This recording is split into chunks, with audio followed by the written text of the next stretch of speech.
Profesor, ¿cómo está? Buenas noches. Buenas noches, ¿qué tal? ¿Cómo están, chicos? Osvaldo, Bien. Carlos, ¿qué tal? Hola, Julio.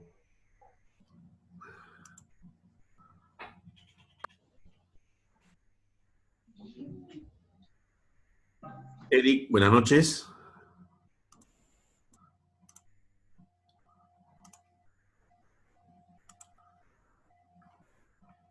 Bueno, como el tiempo pasa rápido, trataremos de ir avanzando. Ya los compañeros que se vayan uniendo más tarde ya tendrán que ver el inicio de nuestra reunión mediante las grabaciones que estoy enviando, ¿ya? Eh, esta semana nos toca hablar de lo que son elementos del seguro.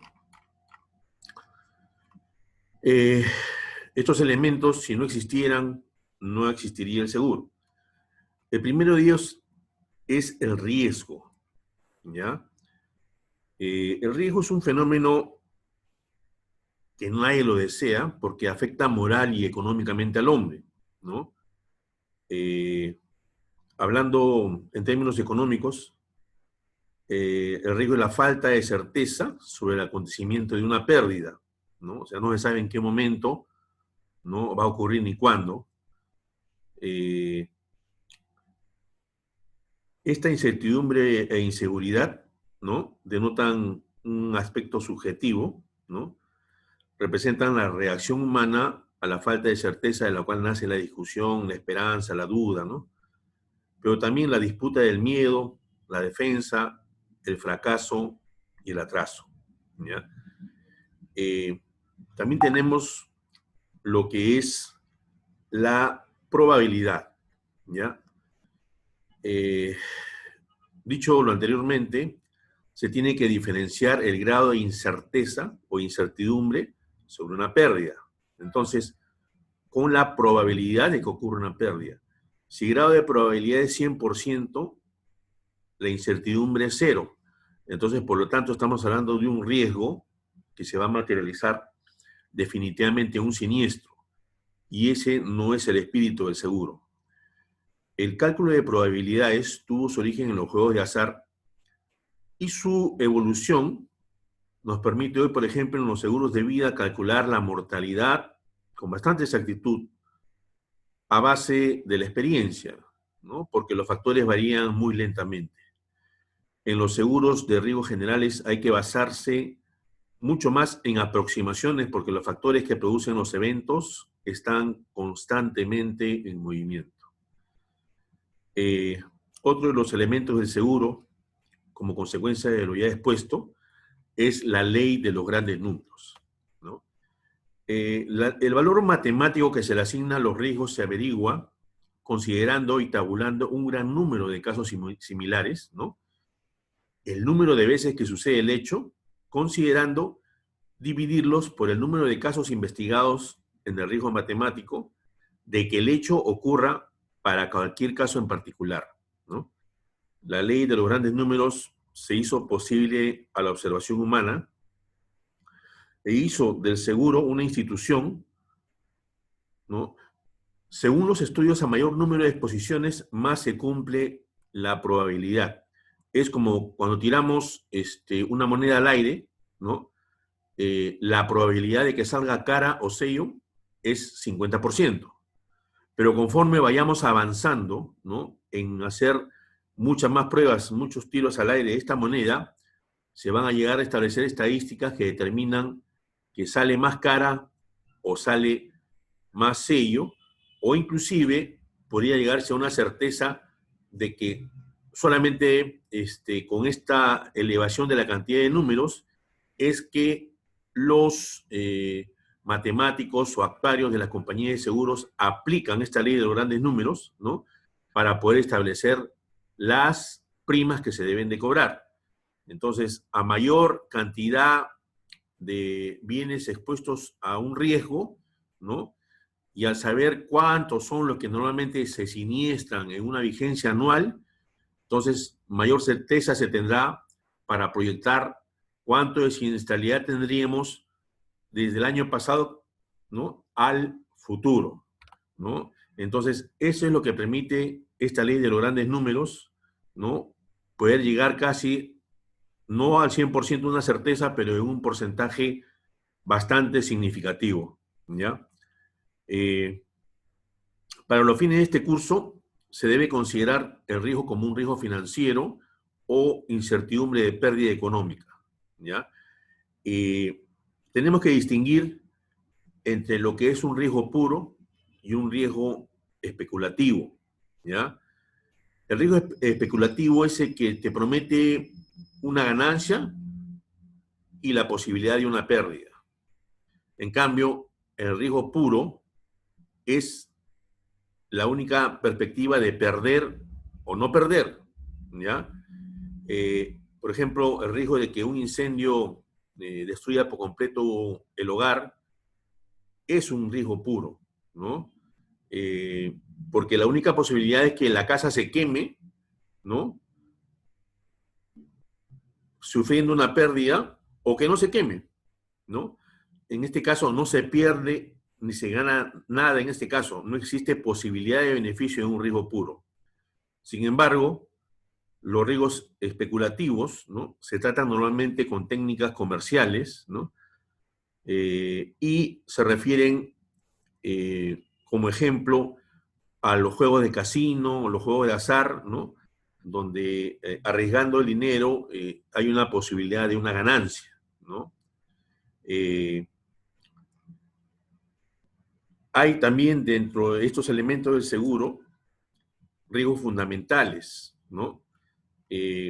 Normalmente a estos riesgos se les dice a veces, cuando se trata de riesgos de la naturaleza, se les llama como la mano de Dios, ¿no? Un terremoto, una inundación o un huracán, ¿no?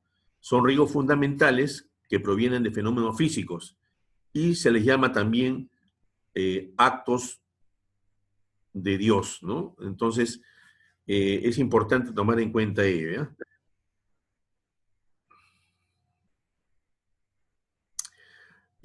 Hay una parte también que se indica acá, que son los principios jurídicos del seguro, pero es un poco extenso y es importante que este tema lo tenga muy claro.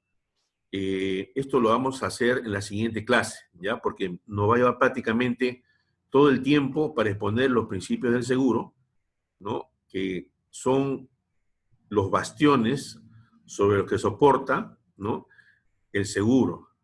Es importante tomarnos un tiempo para analizar cada uno de estos principios, ¿ya?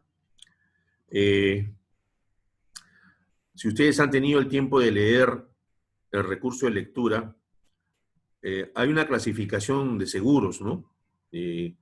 Seguro de daños a la propiedad que se bifurcan en no marítimos y marítimos, ¿no?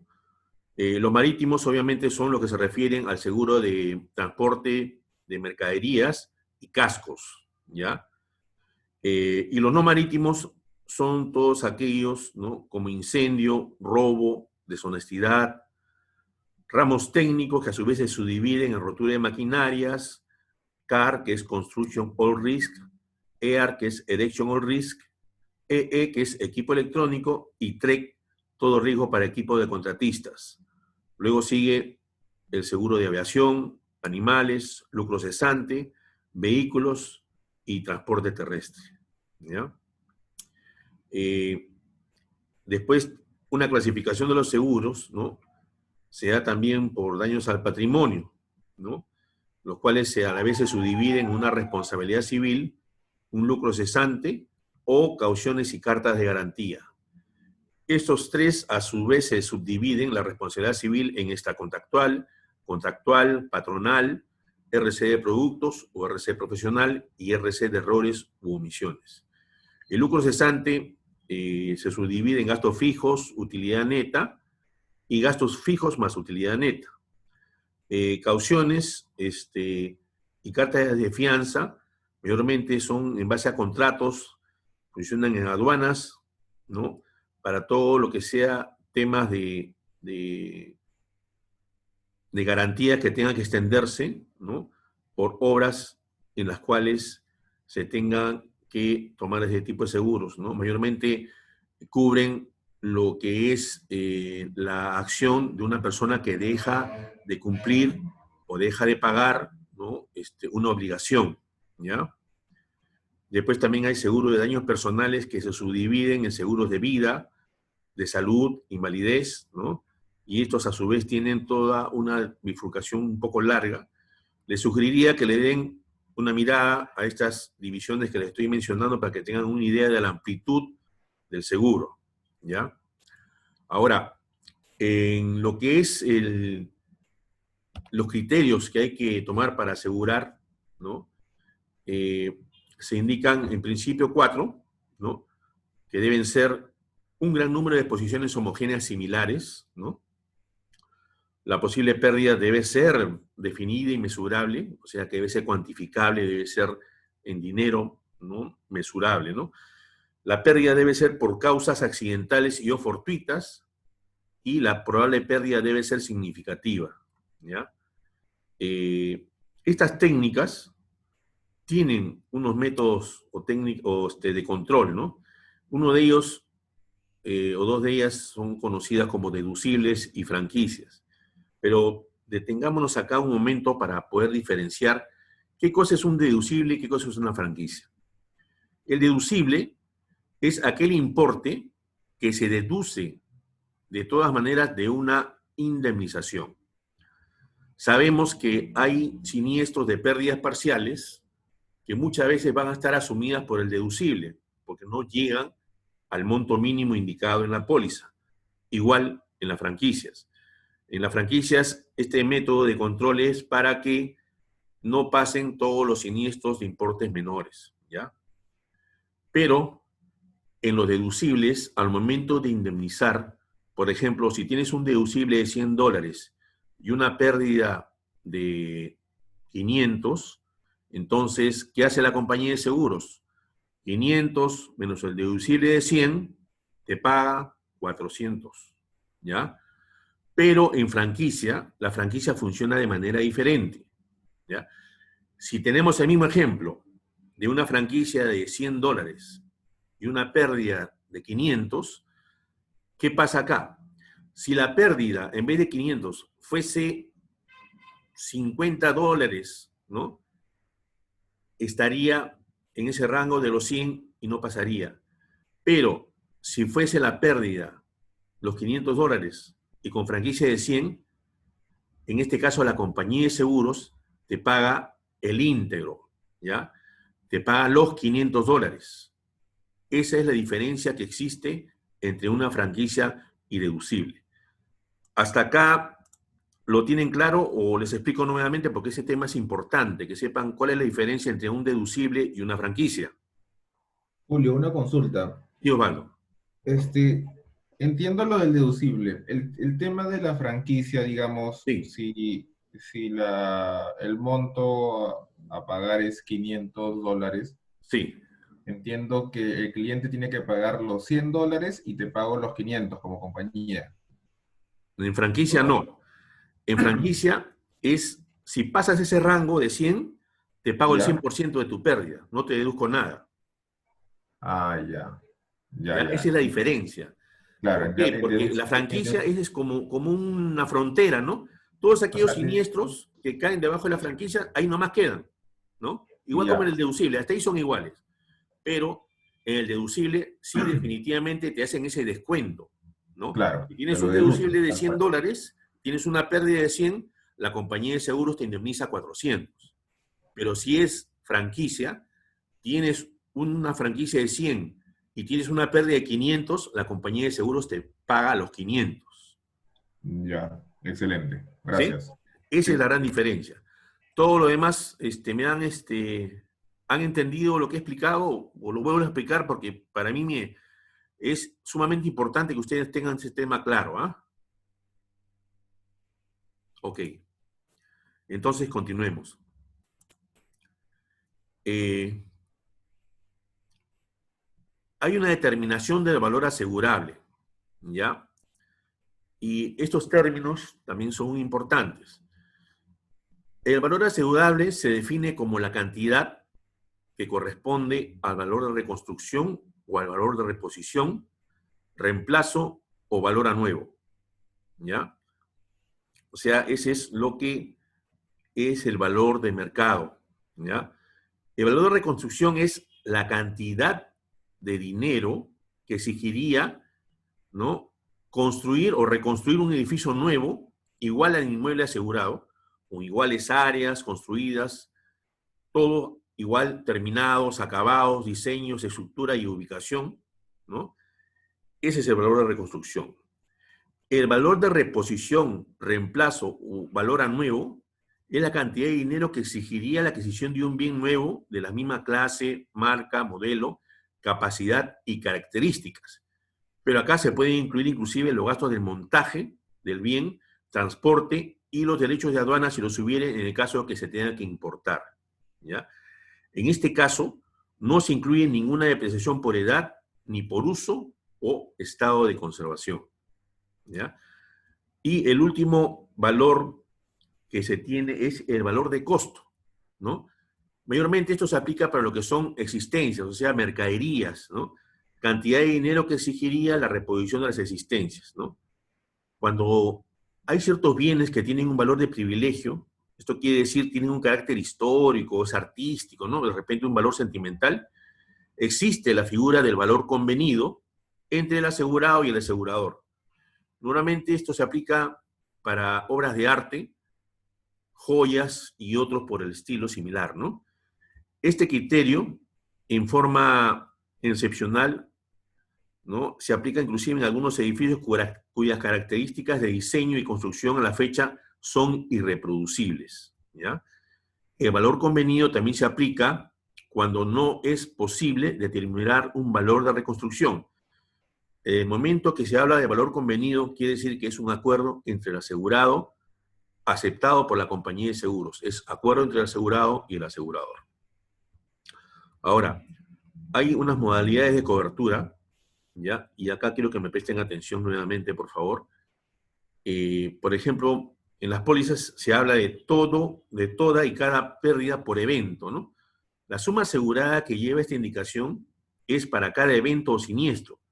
Sin embargo, las pérdidas económicas que pertenecen a un mismo evento o siniestro reducirán dicha suma asegurada de este evento, ¿ya? Entonces vamos a dar un ejemplo. A ver, tenemos una suma asegurada de 100.000 toda y cada pérdida anual, ¿no? Entonces, ocurre un siniestro de incendio por $40.000. El seguro paga 40.000 y quedan 60.000 para incendio. Ocurre otro siniestro de explosión por 80.000. El seguro paga 80.000 y quedan 20.000 para explosión. Ocurre un tercer siniestro de lluvia por 170.000. El seguro paga 100.000, pero ya la suma asegurada quedó agotada, porque es lo máximo que se iba a pagar, 100.000. Pero ojo, estamos hablando de diferentes riesgos, ¿ya? Cada riesgo tiene esa suma asegurada. Tenemos el riesgo de incendio, tenemos el riesgo de explosión y tenemos el riesgo de lluvia. Así se aplica esta modalidad cuando se indique toda y cada pérdida por evento, ¿ya? Sin embargo, también existe otra en la cual dice límite en el agregado anual global, ¿no? La suma asegurada que lleva esta indicación es para todos los eventos o siniestros en total que ocurran en la vigencia anual del seguro, ¿no? La ocurrencia de los distintos eventos o siniestros reducirán dicha suma asegurada anual. Acá sí cambia la figura. Tomando el mismo ejemplo, ¿no? Una suma asegurada de 100.000 en límite agregado anual, ¿ya? Ocurre un siniestro de incendio por 40.000, el seguro paga 40.000. Quedan 60.000 para cualquier otro siniestro. Ocurre otro siniestro de explosión por 80.000, pero como te quedaba solamente 60.000, el seguro solamente pagará la diferencia de 60.000. Por lo tanto, la suma asegurada quedó agotada para el resto de la vigencia anual. Me detengo acá un rato, chicos, y les pregunto, ¿lo han entendido? Con confianza, por favor, no me cuesta repetirles el concepto. Entonces, ¿estamos claros? ¿Puedo repetir, por favor? Sí. ¿Cuál de ellos quiere que repita? Los dos. Profesor, buenas noches. Sí, buenas noches. Sí, una consulta. Con Chela, el tema dime. del primer ejemplo, del primer ejemplo de la suma asegurada de $100.000, Sí, digamos que dentro de la suma asegurada hay una partida, digamos, para el incendio, para explosión y para siniestro de lluvia. O sea, ¿son por separadas las partidas? sí, si te dicen que es toda y cada pérdida por evento, quiere decir que si te ponen una suma asegurada, cada vez que tienes un siniestro de incendio, tendrás 100.000 para incendio, tendrás 100.000 para explosión y tendrás 100.000 para lluvia. Si tienes un siniestro de incendio por 40.000, el seguro te paga los 40.000 y te quedarán solamente para incendio 60.000, ¿correcto? Ya. Ajá. Si tienes un siniestro de explosión por 80.000, el seguro te pagará solamente 80.000, ¿ya? Y quedan 20.000 para explosión. Si tienes un siniestro de lluvia por 170.000, ojo, tomando en cuenta que la suma asegurada es 100.000, ya no tienes suma asegurada para lluvia, porque ya con ese siniestro de 170.000 te volaste todo el importe de los 100.000 que hay para cada riesgo, ¿ya? Ujú. La diferencia con el límite en el agregado anual global es que acá sí es 100.000 para todos los siniestros. Si tienes un siniestro de incendio por 40.000, el seguro te paga 40.000 y te quedan 60.000 para cualquier otro siniestro. Si ocurriera un siniestro de explosión por 80.000, el seguro solamente te va a poder pagar la diferencia, que son 60.000, y la suma asegurada queda ya consumida para el resto de la vigencia anual. Ya. ¿Sí? Ya, pues, gracias. Chichelita, ¿todo conforme? Sí, Todo profesor. conforme, profesor, gracias. Ok, es importante que estos conceptos los tengamos siempre claros, chicos. Yo no me molesto si ustedes me dicen, profesor, por favor, repita. Yo lo repito. Lo único que tenemos que tener en cuenta es que el tiempo se nos va rápido. Voy a continuar con esta exposición, ¿ya? También tenemos que tomar en cuenta que hay tipos de póliza según cobertura, ¿ya? Hay las coberturas de todo riesgo y de riesgo nombrado, ¿ya? ¿Qué te cubre la cobertura de todo riesgo? Se cubren los daños o pérdidas ocasionadas por un evento súbito, repentino y violento, ¿ya? Menos lo que se encuentre expresamente excluido, ¿ya? Esa es la condición de la cobertura de todo riesgo. Tiene que ser un evento, ¿ya? Súbito, repentino y violento, ¿ya? En riesgos nombrados se cubren los riesgos que están expresamente indicados en la póliza, ¿no? También hay exclusiones, pero hay que siempre tener en cuenta estas, ¿no? Pero el espíritu es, en todo riesgo te cubro todo menos lo que está cubierto, prácticamente ese es el resumen, ¿no? Y en riesgo nombrado te cubro lo que te estoy indicando que le voy a dar cobertura, pero también tienes ciertas exclusiones en las cuales también tienes que tener cuidado al momento de revisarlas o al momento que te presenten un siniestro, ¿no? Y saber cómo es que tienes que venderle la póliza a tu cliente. Si necesita una póliza de tipo de todo riesgo o de riesgo nombrado, ¿ya? Eso nos vamos a dar cuenta cuando vayamos viendo los demás seguros, y ahí lo voy a indicar, este es todo riesgo, este es un riesgo nombrado. Por ejemplo, riesgo nombrado sería la póliza de equipo electrónico, ¿no? Que es una póliza de ramos técnicos que los ramos técnicos mayormente son analizados por ingenieros, ¿no? Al momento de asegurar un bien, la compañía de seguros acude también en un soporte de un ingeniero para hacer las inspecciones de riesgo, ¿no?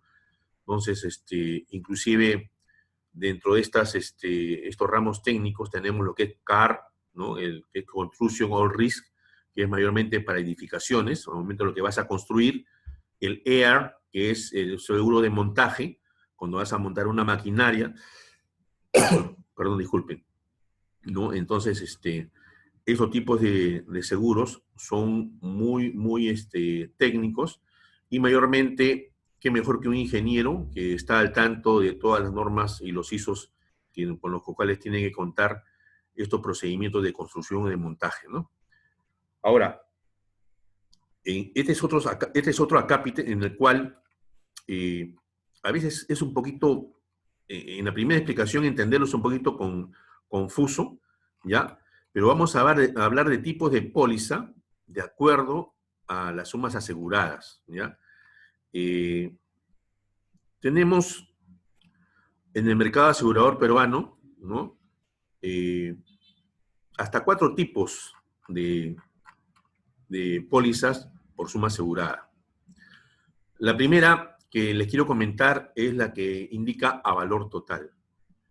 En esta póliza a valor total, ya, se asegura el 100% del valor declarado o expuestos de los bienes del asegurado, ¿ya? ¿Qué cosa quiere decir esto? Que yo tengo que asegurar necesariamente el 100% de mis bienes, ¿ya? Con el valor que tengo al momento que estoy tomando el seguro, ¿ya? Entonces aquí dice modalidad de seguro en la que queda convenido que en la fecha de inicio de vigencia de la póliza, el asegurado fijará la suma asegurada, la cual debe coincidir con el valor declarado de los bienes que conforman la materia asegurada, ¿ya? Si durante la vigencia de esta póliza el asegurado adquiriese bienes que debieran ser incorporados dentro de la materia asegurada, el asegurado deberá informar de ello a la compañía de seguros y actualizar la suma asegurada en la fecha que la está adquiriendo. Normalmente, este tipo de seguro se aplica en incendio, transporte, seguros técnicos, de repente también para asegurar joyas y en el ramo de robo, ¿ya?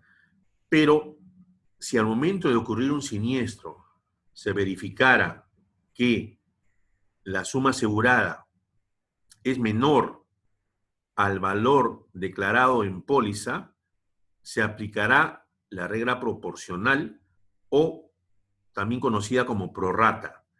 ¿Qué cosa quiere decir esto?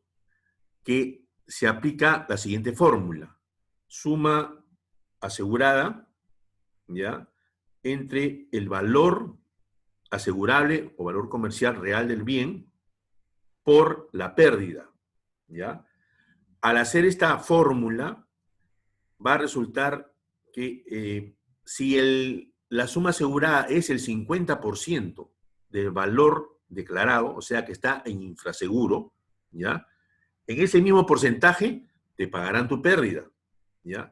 Si tenías una suma asegurada de 100.000, cuando el valor declarado o el valor asegurable es 200.000 y tienes una pérdida de 50.000, quiere decir que al momento de aplicar esta fórmula, lo que te va a resultar es 25.000. ¿Por qué? Porque sobre la pérdida, al momento de hacer la aplicación de suma asegurada entre el valor asegurable o valor comercial, representa el 0.5, ¿no? Entonces, ese mismo factor lo aplicas sobre la pérdida y en vez de pagarte los 50.000 por tener ese infraseguro en ese momento, te aplican o te indemniza la compañía de seguros 25.000. En este caso, también se indica que el asegurado se convierte en su propio asegurador y asume lo que dejó de asegurar, ¿ya? Entonces, por eso es importante que en este rubro de a valor total, la suma asegurada coincida con el valor declarado o valor asegurable, ¿no?, en el momento de tomar la póliza. Porque si no, corres el riesgo de que te apliquen el infraseguro o más conocido también como prorrata, ¿ya? ¿Queda claro este punto o se lo repito nuevamente? Ok. Después tenemos la otra denominación que es a primer riesgo, ¿ya? En este caso, a primer riesgo es parte de un acuerdo expreso entre el tomador y la compañía de seguros, ¿no?, por el que no se tiene en cuenta el valor total de los bienes asegurados. Entonces, por ende, o sea, si tú tienes 100.000, tú puedes decir, ¿sabes qué? De esos 100.000, yo voy a asegurar solamente 30.000, ¿no? Pero no guarda ninguna relación con el valor asegurable o valor del mercado del bien, ¿no? En caso de siniestro, lo que se indemniza acá es hasta la suma asegurada. Acá no te van a aplicar la regla, ¿no?, de infraseguro o la regla pro rata, o también llamada regla proporcional, ¿ya? Porque ya te estás poniendo tú de acuerdo con la compañía de seguros, ¿no?, en darle un valor al bien que tú quieres asegurar, ¿ya?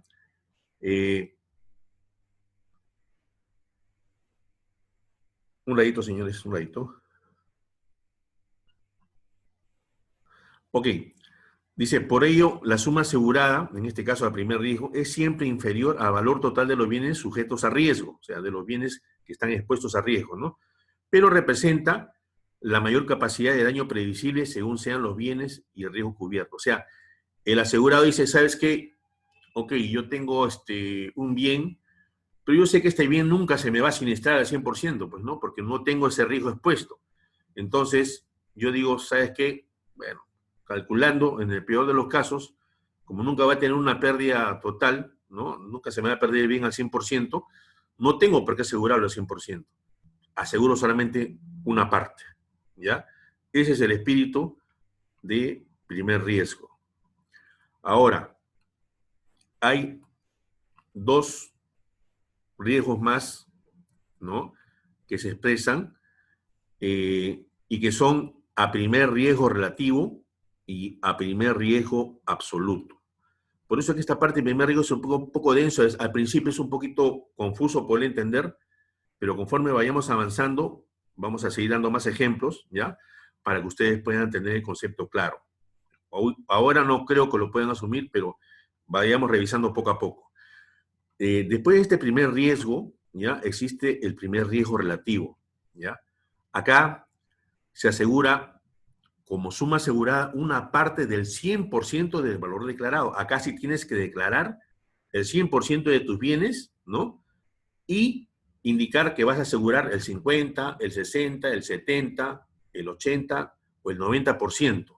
¿Ya? Acá sí hay una relación entre la suma asegurada y el valor declarado de los bienes, ¿ya? En esta modalidad de seguro queda convenido que en la fecha de inicio de vigencia de la póliza, el asegurado fijará una suma asegurada como parte del valor declarado de los bienes que conforman la materia asegurada, ¿ya? Este tipo de seguro, mayormente, o esta modalidad de seguro se aplica en los seguros de ramo de robo, ¿ya? Eso sería importante que tomen nota, ¿no? Luego tenemos a primer riesgo absoluto. Se asegura como suma asegurada un importe determinado sin importar el valor declarado o expuesto, ¿ya? Esta modalidad de seguros es la que queda convenido que en la fecha de inicio de vigencia de esta póliza, el asegurado fijará una suma asegurada la cual no tendrá ninguna relación con el valor declarado de la materia del seguro o de la cobertura que se desea asegurar. En el tema de riesgo, el primer riesgo absoluto, ¿ya?, normalmente se aplica en el seguro de robo de valores, en tránsito o en caja, en fidelidad de empleados, o sea, la deshonestidad, ¿no?, para seguros de granizo, ganado, cristales y la responsabilidad civil. Es comprensible si este término de riesgo relativo, ¿no?, y riesgo absoluto, en este acápite quizás sea un poquito duro de poder entender, pero de todas maneras el tiempo me está colmando, ¿ya? Y no quisiera que se corte sin despedirme de ustedes, pero es importante que lo entendamos. Yo voy a volver a repetir esto, ¿no?, en la siguiente clase porque es sumamente importante que este tema quede claro, así como lo que les he indicado de los principios jurídicos del seguro, ¿ya? Y me voy a encargar de conseguir unos ejemplos, ¿ya?, así como hemos hecho con lo que es el tipo de póliza o los límites que se indican para toda y cada pérdida por evento y límite en el agregado anual global, ¿ya? Porque qué mejor ahorita es agarrar una parte del concepto y después de más o menos agarrar la parte del concepto, aplicarlo en ejemplos, ¿ya? No quisiera que saturarlos mucho con este tema del tipo de pólizas según sumas aseguradas, que son las que ya les he mencionado, que es a valor total, ¿no? A primer riesgo y a primer riesgo relativo y a primer riesgo absoluto. Ya, en la siguiente clase, yo les voy a hacer llegar al WhatsApp grupal, ¿no? Ejemplos para que ustedes puedan tener estos conceptos sumamente claros, ¿no? Aparte del concepto que les he mencionado, con aplicaciones en casos de siniestro, ¿ya? Los tipos de póliza también son según la forma que se atiende el siniestro, ¿ya? Hay de indemnización, ¿no? Aquellas que pagan una indemnización hasta la suma asegurada o reponen o reparan el bien asegurado. En los seguros de propiedad, ¿no? Se debe verificar que los valores asegurados sean los reales al momento de la contratación del seguro. Por ello, puede aplicarse infraseguro o supraseguro. En el caso de infraseguro ya se los expliqué. En el caso de supraseguro, ustedes saben que el seguro no es para que el asegurado usufructe, ¿no? Al asegurado no se le puede pagar más allá de lo que es la suma asegurada, ¿ya? Si yo tengo un bien que sé perfectamente que vale $100,000 y lo aseguro en 200 tratando de buscar un lucro, la compañía de seguros al momento de analizar el siniestro va a tomar nota de ello y la máxima responsabilidad que va a asumir sería la suma asegurada de 100,000, ¿ya? Entonces, el infraseguro se aplica cuando tú no declaras como suma asegurada todos los bienes que tienes expuestos a riesgo o que es la materia asegurable, ¿no? Se aplica la proporción que se halle al momento de dividir entre la suma asegurada y el valor a riesgo o valor asegurable, ¿ya? Según la atención del siniestro también hay de pago, ¿no? Aquellas que atienden el siniestro pagando un importe como consecuencia de una transacción extrajudicial o mandato de juez, ¿no? Acá podemos tomar ejemplo en las pólizas de responsabilidad civil, ¿no? Cualquiera de ellas. Estas solamente funcionan bajo mandato de juez, ¿no? O una sentencia que se haya expedido, ¿no? Previsional, aquellas que pagan la suma asegurada en forma de pensión vitalicia. Ahí tenemos como ejemplo las AFP, que están tan venidas a menos. Y tenemos también la indexada o paramétrica, aquellas que pagan la suma asegurada luego de la ocurrencia de un índice o disparador previamente indicado en la póliza. Este tipo de pólizas mayormente son aquellas que se aplican en la agricultura. Por ejemplo, en China y en la India, que son países que tienen grandes extensiones, ellos dicen, ok, yo te pago, ¿no? Pero si es que tú tienes, por ejemplo, normalmente la cantidad de lluvia que cae, ¿no? Es hasta un porcentaje determinado. Te dice, ok, tu porcentaje normal es el 10%, por así decirlo. Pero si tienes un siniestro en el cual ese porcentaje de lluvia solamente te afecta, obviamente, toda tu cosecha, llega solamente al 6% y no llegas al 10%, queda ahí, lo tienes que asumir. Es como la franquicia que les estaba indicando. Pero si tienes un porcentaje de lluvia, ¿no?, que afecte tu cosecha y supere ese 10%, que sea, por decir, 12%, entonces ahí inmediatamente surge efecto este seguro, ¿ya? Entonces, por eso es que se llama indexada o paramétrica, porque siempre está sujeta a la ocurrencia de un índice o disparador, ¿ya? El certificado de seguros, ¿no? ¿Qué es el certificado de seguros? Es un documento emitido por la compañía de seguros mediante el cual se confirma cobertura a una persona o bien específico, ¿ya? En realidad, el seguro, como ya les mencioné, es llamado también